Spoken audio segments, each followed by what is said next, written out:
नमस्कार, आप देख रहे हैं IBC 24। मैं हूं आप सभी के साथ रचना नितेश और मैं हूं आपके साथ रोमान अलवी। हम आपके लिए लेकर आए हैं 20 मिनट में छत्तीसगढ़ और मध्य प्रदेश की 100 बड़ी खबरें। चाहे आप छत्तीसगढ़ के हो या फिर हो मध्य प्रदेश के, हर शहर की बड़ी खबर दिखाएंगे हम इस बुलेटिन में आपको फास्ट अंदाज में। सिर्फ 24 सेकंड में आपके शहर की हर खबर सिर्फ IBC 24 पर। तो फटाफट अंदाज में आइए देखते हैं सिर्फ 20 मिनट में 100 खबर। इससे नहीं छूटेगी किसी भी शहर की कोई भी खबर। MP में पंचायत चुनाव का पहला चरण आज से शुरू हो गया है। पहले चरण के लिए आज सुबह 7 बजे से वोटिंग शुरू हो गई है, जो दोपहर 3 बजे तक चलेगी। वोटिंग के लिए 27,000 से ज्यादा मतदान केंद्र बनाए गए हैं, जिसमें करीब 1.5 करोड़ लोग मतदाता अधिकार का इस्तेमाल कर रहे हैं। ग्वालियर में पंचायत चुनाव के पहले चरण का मतदान जारी है। 263 ग्राम पंचायतों में पंच और सरपंच पद के लिए मतदान किए जा रहे हैं। इसके साथ ही 100 जनपद सदस्य और 13 जिला पंचायत सदस्य के लिए वोटिंग की जा रही है। जिले के मोहना और घाटी गांव में मतदान दल को डकैतों का खौफ सता रहा है। वहीं इलाके में डकैत गुड्डा के सक्रिय होने की बात भी सामने आई। MP में निकाय चुनाव के लिए प्रचार अभियान जारी है। मुख्यमंत्री शिवराज सिंह चौहान आज छिंदवाड़ा और इटारसी के दौरे पर रहेंगे। इस दौरान वे महापौर प्रत्याशियों के समर्थन में जनसभा भी करेंगे। साथ ही जनसभा को संबोधित कर जनता का आशीर्वाद लेंगे। छत्तीसगढ़ में मानसून सत्र 20 से 27 जुलाई तक रखा गया है, मगर कम समय को लेकर विपक्ष नाराज है। विपक्ष 10 दिन के सत्र की मांग कर रहा है और इसे लेकर नेता प्रतिपक्ष धर्मलाल कौशिक ने कहा कि हमारे पास सत्ता पक्ष के खिलाफ कई मुद्दे हैं जिसे सदन में उठाना चाहते हैं, मगर सत्ता पक्ष घबराकर छोटा सत्र रखा हुआ है। वहीं मंत्री रविंद्र चौबे ने कहा कि बीजेपी के पास कोई मुद्दा नहीं है और इसलिए वो सत्र बढ़ाने की मांग कर रही है। CM भूपेश बघेल ने नेता प्रतिपक्ष धर्मलाल कौशिक के सत्र बढ़ाने के सवाल को लेकर कहा है कि मानसून सत्र का विवाद जारी है। धर्मलाल कौशिक ने खुद विधानसभा अध्यक्ष रहते हुए कितनी बार सत्र की अवधि बढ़ाई है। मानसून सत्र 20 जुलाई से 27 जुलाई तक बुलाया गया है। CM भूपेश बघेल ने महाराष्ट्र की स्थिति को लेकर कहा कि भाजपा के लोग विपक्षी दलों को बर्दाश्त नहीं कर पाते, इन्हें रौंदकर कुचलकर समाप्त करना चाहते हैं। भारत एक लोकतांत्रिक देश है और यहाँ इसे बर्दाश्त नहीं किया जाएगा। देर सवेर बीजेपी को इसका खामियाजा भी भुगतना पड़ेगा। महाराष्ट्र की जनता ये सब कुछ देख रही है, ये जनता के पक्ष में नहीं है। 3 दलों के गठबंधन से बीजेपी डरी हुई है। CM भूपेश बघेल ने DJYM के अभियान को लेकर कहा है कि इन्होंने पेंशन खत्म किया है। राजस्थान और छत्तीसगढ़ सरकार ने ओल्ड पेंशन स्कीम लागू की है। हम केंद्र को चिट्ठी लिखकर कि हमारा पैसा वापस दें, वे नहीं दे रहे हैं। हमारे कर्मचारियों के पेंशन का पैसा जमा है, उसे वापस मांग रहे हैं। पहले 1 रैंक 1 पेंशन करते थे, अब 9 रैंक 9 पेंशन करते हैं। CM ने कहा कि अगर कोई व्यक्ति 60 साल में रिटायर होता था तो वो दादा नाना बन चुके होते थे। अब शादी के पहले ही रिटायर होंगे। उनके कार्ड में भूतपूर्व अग्निवीर लिखा होगा। ये सेना के साथ मजाक है। ये उन देशों की तुलना कर रहे हैं जहां पर जनसंख्या कम है। वहीं भारत की सेना विपरीत परिस्थितियों में भी बेहतर काम करती है। अब उसने भी ये राजनीतिकरण कर रहे हैं। CM भूपेश बघेल ने जन संरक्षण को लेकर कहा है कि हमें इंफ्रास्ट्रक्चर मजबूत करना होगा, जिसमें ग्राउंड वाटर के साथ सरफेस वाटर भी सुरक्षित हो। सतत निगरानी करने की जरूरत है। रायपुर में लगे इलाकों में वाटर लेवल अच्छा है, लेकिन रायपुर में अच्छा नहीं है। उन्होंने राहुल साहू के रेस्क्यू को लेकर भी संतुष्टि जाहिर की है। छत्तीसगढ़ में खाद की कमी से किसान परेशान हैं, जिसे लेकर CM भूपेश बघेल का एक बयान सामने आया है। उन्होंने खाद की कमी को लेकर कहा कि कोयले, बिजली और खाद की कमी है। सारी कमियां केंद्र की वजह से ही हैं, वो दिला नहीं पा रहे। पेंड्रा में अरपा नदी के संरक्षण और संवर्धन के लिए मुख्यमंत्री कार्यालय की ओर से गोरिल्ला पेंड्रा मरवाही जिले के कलेक्टर को पत्र लिखा गया है, जिसमें अरपा नदी को सहेजने के लिए कहा गया है। इस संबंध में कलेक्टर की ओर से की जा रही कार्रवाई की कॉपी संयोजक अरपा बचाओ अभियान को भेजी गई है। बता दें कि संयोजक डॉक्टर सोमनाथ यादव लंबे समय से नदी को संरक्षित रखने का प्रयास कर रहे हैं।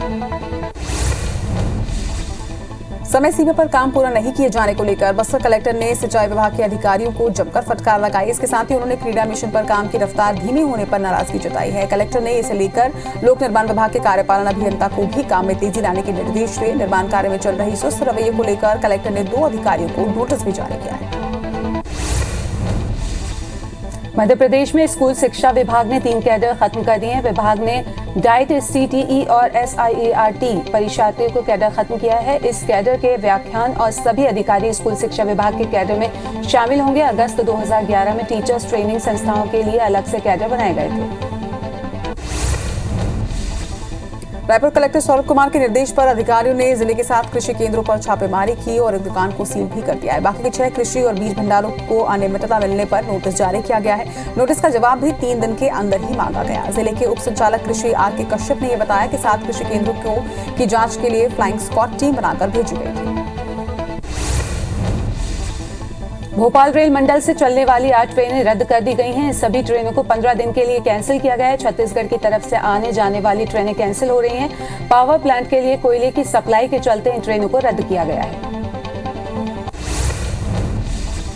भोपाल में जनशताब्दी एक्सप्रेस में सीटें बढ़ाई गई हैं। 2 second class chair car coach मंगाए गए हैं। ये कोच 28 जून से लगेंगे। वहीं सीट बढ़ने से यात्रियों को राहत मिलेगी। वेटिंग लिस्ट क्लियर करने के लिए भी कोच बढ़ाए गए हैं। मंडला जिला अस्पताल में बड़ी लापरवाही सामने आई है, जहां बुजुर्ग महिला को दूसरे ग्रुप का ब्लड चढ़ा दिया गया है। मरीज को AB+ पॉजिटिव की जगह A पॉजिटिव ग्रुप चढ़ा दिया गया है, जिसकी शिकायत मरीज के परिजनों ने अस्पताल प्रबंधन से की है। साथ ही दोषियों के खिलाफ कार्रवाई की मांग की है।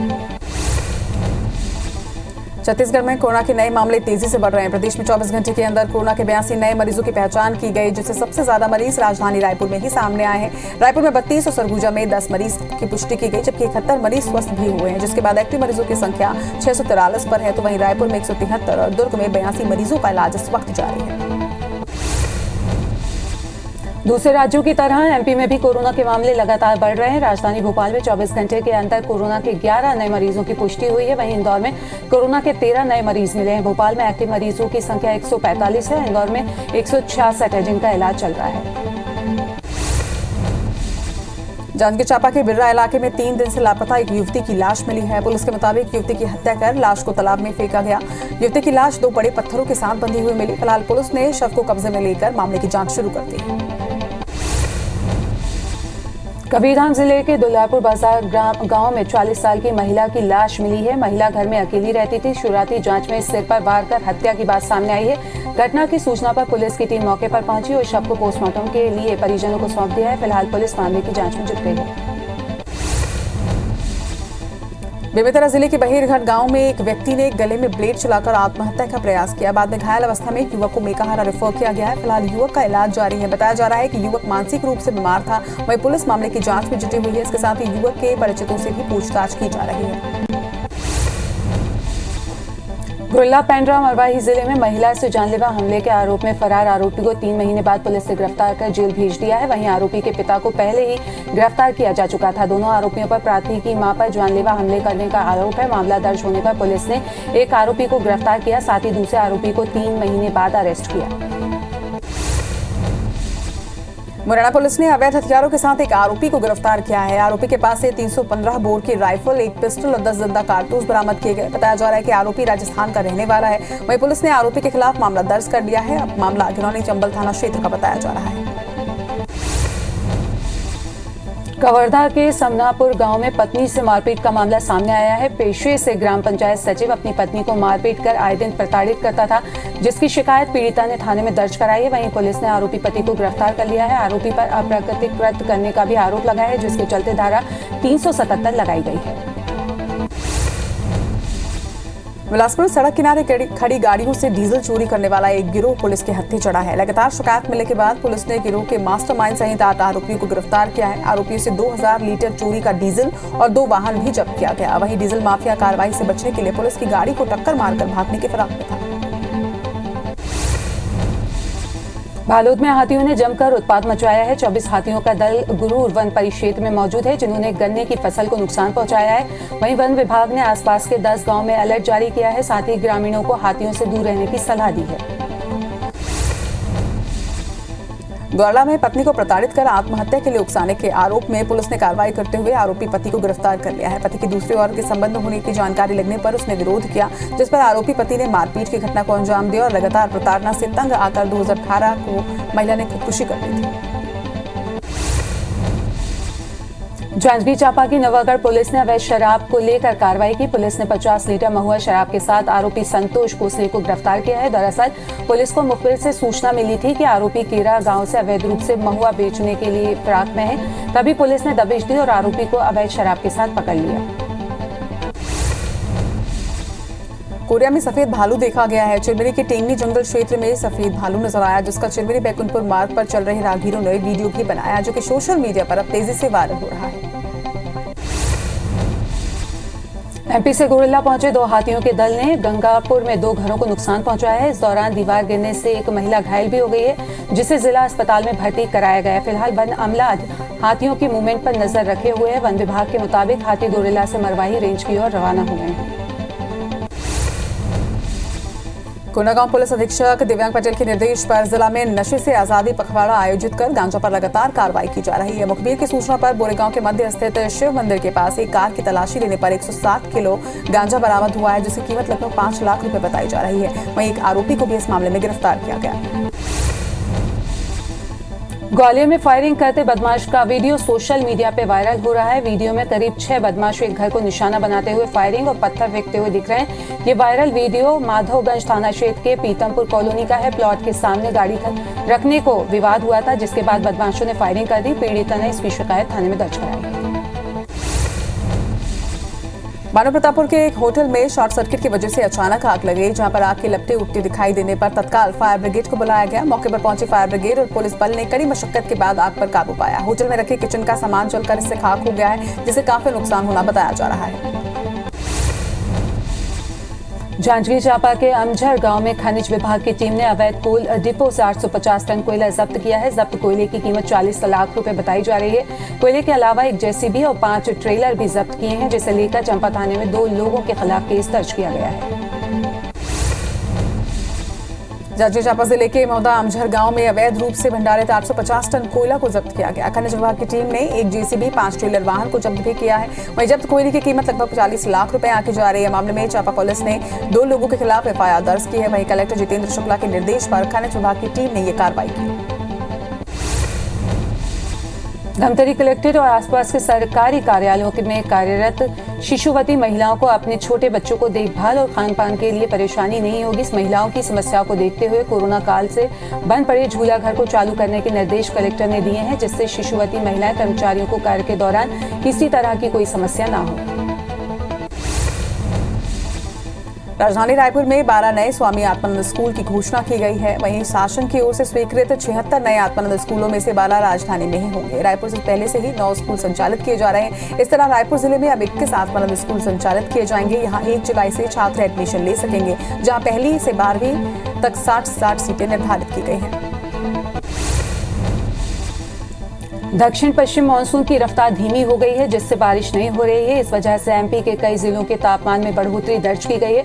मौसम विभाग के मुताबिक अभी 2 दिन तक मौसम इसी तरह से रहेगा। कल सिवनी, मलाजखंड, इंदौर और छिंदवाड़ा में बारिश दर्ज की गई है। वहीं आज कई जिलों में गरज चमक के साथ बारिश हो सकती है।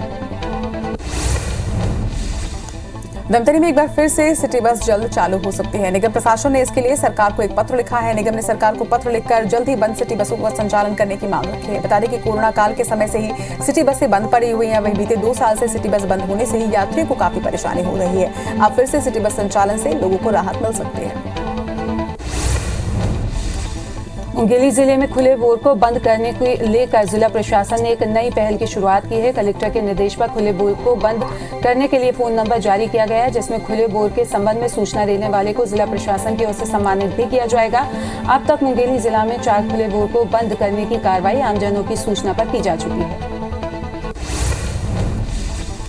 कोरोना की फिर से बढ़ती हुई रफ्तार को देखते हुए बलरामपुर प्रशासन एक बार फिर से अलर्ट मोड पर है। जिला प्रशासन अब कैंप लगाकर वैक्सीनेशन के काम में तेजी ला रहा है। इसी कड़ी में प्रशासन की टीम ने स्वामी आत्मानंद स्कूल में कैंप लगाया और 12 से 18 साल के करीब 100 से अधिक बच्चों का वैक्सीनेशन किया। इस दौरान बच्चों में भी काफी उत्साह नजर आया।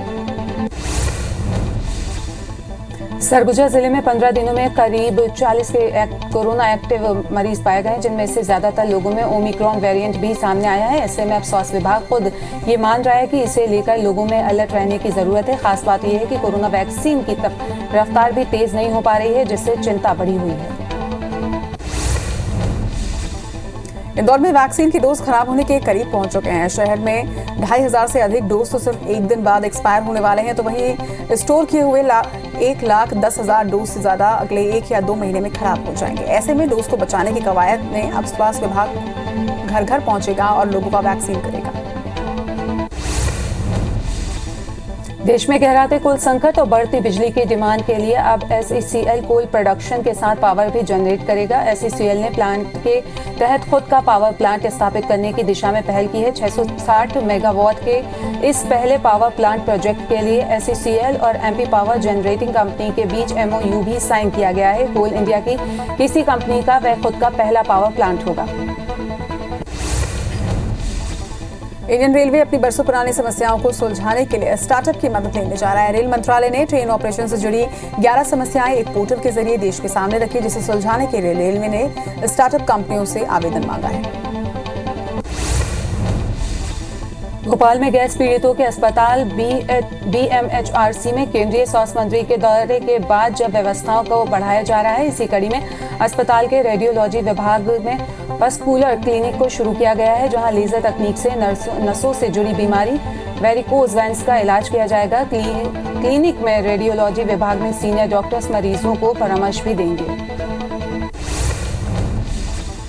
बलरामपुर के सभी सरकारी स्कूलों में कुछ साल पहले सर्व शिक्षा अभियान के तहत बच्चों के लिए झूला लगाया गया था। आज झूले या तो कबाड़ हो चुके हैं या फिर उसे निकाल कर रख दिया गया है। स्कूलों में पदस्थ शिक्षकों के पास इसका कोई भी जवाब नहीं है। उनका ये कहना है कि चोरी होने की वजह से झूलों को निकाल कर अंदर रख दिया गया है। छत्तीसगढ़ की राजीव युवा मितान क्लब योजना से अंबिकापुर के युवाओं को लाभ हो रहा है। न सिर्फ खेल बल्कि सांस्कृतिक लोक कलाओं को भी आगे बढ़ाने के लिए युवा एकजुट हो रहे हैं। सरगुजा जिले में युवाओं का कहना है कि योजना से उन्हें फायदा हो रहा है। पहले ना तो एकजुट किया जाता था और ना ही कोई आर्थिक मदद मिलती थी।